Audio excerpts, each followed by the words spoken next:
Controversial statement. Your iPhone is as good as a PS4.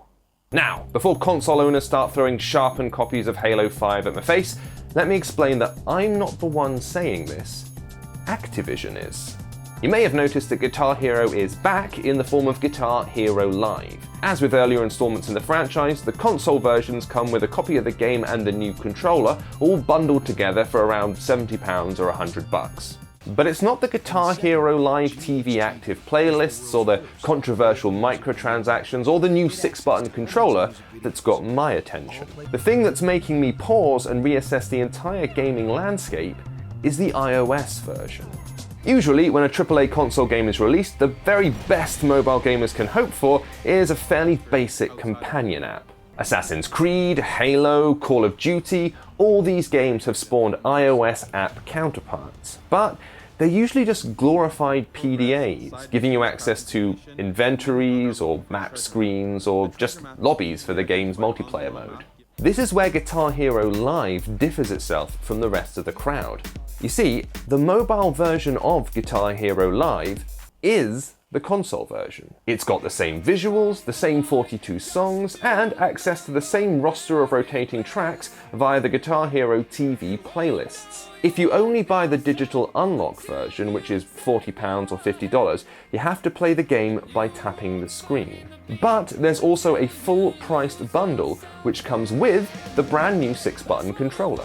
This means if you wanted, you could buy this bundle, which incidentally costs the same $100 as the console bundle, push your iPhone screen to your Apple TV via AirPlay, hook up the controller via Bluetooth, and enjoy a near identical experience to the one your buddy's having rocking out on their PS4. What's more, this isn't even the first time Activision's done something like this. With the iOS version of Skylanders Trap Team, Activision tried to get as close as possible to the console build of the game, including the £50 price tag. Still, this Guitar Hero case is not only an extremely rare example of a AAA game coming out on home console and mobile, it's also getting released at exactly the same time as the console counterparts. Now, there will be many of you who will be rightly asking, why would I want to play Guitar Hero Live on my mobile phone? Unless I've got Apple TV to beam it onto a television, the best case scenario is me crouched down by a table with one ear pressed to my iPad,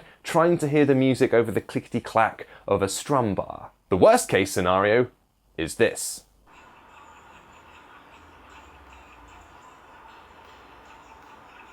But think about it for a moment.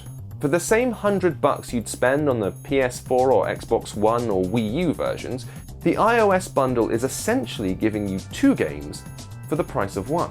When you're at home, you can rock out with your tablet or stream to a screen via AirPlay. But when you're out and about, you can continue to learn the songs, earn XP, and practice your cues during your lunch break before coming home to grab your guitar and play the real gig later that night. If this blurring of the lines between home consoles and mobile gaming is sounding a bit weird or worrying, we need to get used to it quick. At present, all signs point to the unification of the mobile and home console experiences as the future of gaming. Early reports suggest that Nintendo's follow-up to the Wii U will not be a standalone console, but an integrated system designed to let you play games at home and on the move. And that's what mobile gaming's always offered, the freedom to play wherever you are. But what's interesting and potentially game-changing about the Guitar Hero Live situation is that Activision is treating iOS not as a platform for a throwaway app or silly tie-in, but as an equal to the PS4, the Wii U, and the Xbox One. Still holding out for that next-gen console? Well, if you've got an iPhone in your pocket, Activision reckons you've already got one.